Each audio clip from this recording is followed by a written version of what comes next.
Yo mga idol, kamusta? Sports Talk PH nga pala. Ang plano kay Casimero, pag-usapan natin yan mga idol. Ngunit bago ang lahat ay huwag kakalimutang mag-subscribe at i-click ang notification bell button for more sports talk. So bagamat nga po sunod-sunod na ang mga balita sa Japanese boxing media outlets patungkol sa posibilidad na paglabanin ang ating pambato na si General Casimero at former 2-division world champion Luis Nery, ay mukhang hindi pa po ito ang planong gawin ng kanilang promoter na si Koki Kameda. Ito po ay matapos sabihin ng Japanese promoter na dahil umano hawak na nila ngayon ang dalawang bad boy ng boxing na sila Casimero at Nery, ay nananawagan umano siya ngayon sa mga Japanese fighters na may lakas ng loob na maghamon at labanan si Casimero at Nery. Sa madaling salita po ay naghahanap si Kameda ng mga Hapon na pwedeng lumaban sa dalawa.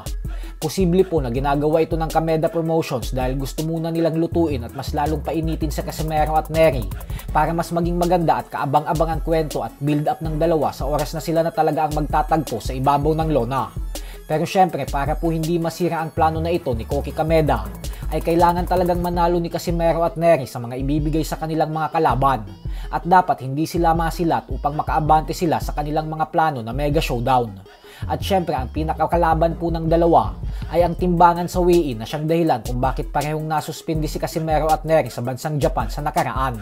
Kaya hindi po talaga sila pwedeng mag-overweight ulit. Sa kabilang banda naman mga idol ay ibinalita naman nga po kanina lamang ng Sandman Boxing Promotions na bibida ang dalawa nating pambato na sila former WBC Interim Bantamweight Champion Raymart Gabalio at undefeated prospect Christian Pete Laurente sa boxing event nila na gaganapin sa August 31 sa General Santos City.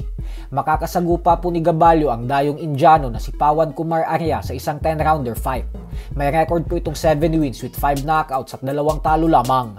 Habang si Laurente naman ay makakatapat ang pambato ng Indonesia na si Hebi Marapu. May record na 19 wins with 40 knockouts at 2 talo lang din. Paglalabanan nila ang bakanteng IBF Pan Pacific Lightweight belt. Kaya naman suportahan po natin si Gabalio at Laurente sa paparating na laban nila na ito.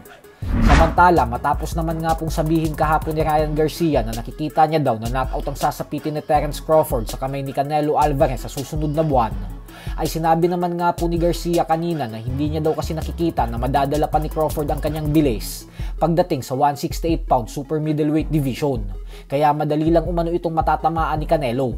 Paliwanag ni Garcia na kung sa 154-pound junior middleweight division pa nga lang daw ay nakita na nating bumagal ito ng husto, ay paano na lang umano sa super middleweight. Bagay naman na binaliwala lang ni Crawford at sinabing tandaan umano natin na hindi lahat nadadala sa bilis at bagkus nasa timing daw yan. Lagi daw natatalo ang bilis ng timing, kaya bagamat bumagal man umano siya ng bahagya ng dahil sa pagbigat niya, ay wala daw itong problema kasi andun pa din naman umano yung kanyang timing. So hanggang dito na lang po muna tayo mga idol.